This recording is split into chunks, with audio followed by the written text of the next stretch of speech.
एउटा आइफोनले पुरै परिवारको ज्यान लियो हो साथीहरु। यो घटना मैले पहिलोचोटि हेर्दाखेरि मेरो आङ सिरिङ्ग भएको थियो साथीहरु।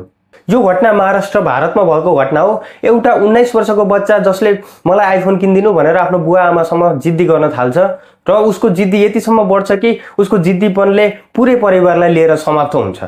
हो साथीहरु, त्यो बालक जिद्दी गर्दा गर्दै एउटा पहाडको टापुमा पुग्छ र पहाडको टापुसम्म पुगिसक्दाखेरि यो घटना सबैलाई थाहा भइसकेको हुन्छ, पुलिसलाई सम्म थाहा भइसकेको हुन्छ र पुलिसले पनि तल आएर जाली बिछाइसकेको हुन्छ र उसलाई सम्झाउनको लागि बुवा आमाले धेरै कोसिस गरेका हुन्छन्। आमाले हात जोडिरहेका हुन्छन्, बुवाले धेरै सम्झाउन प्रयास गर्छन्, तर पनि बुवा आमाको कुरा उसले सुनिरहेको हुँदैन र अब ती बाउआमालाई आफ्नो बच्चा बचाउनको लागि कुनै पनि अप्सन देखिँदैन र उसको बुवा बिस्तारै उसलाई तान्न भनेर उसको छेउमा पुग्छन् र उसलाई तान्न खोज्दाखेरि उनीहरूको ब्यालेन्स बिग्रिन्छ र दुवैजना भिरबाट जालीभन्दा धेरै पर खस्न पुग्छन् र त्यसरी बाउ छोरा भिरबाट खसिरहेको देख्दाखेरि आमा पनि त्यति नै बेला हाम फाल्छिन्। साथीहरु, त्यो आइफोन के हो?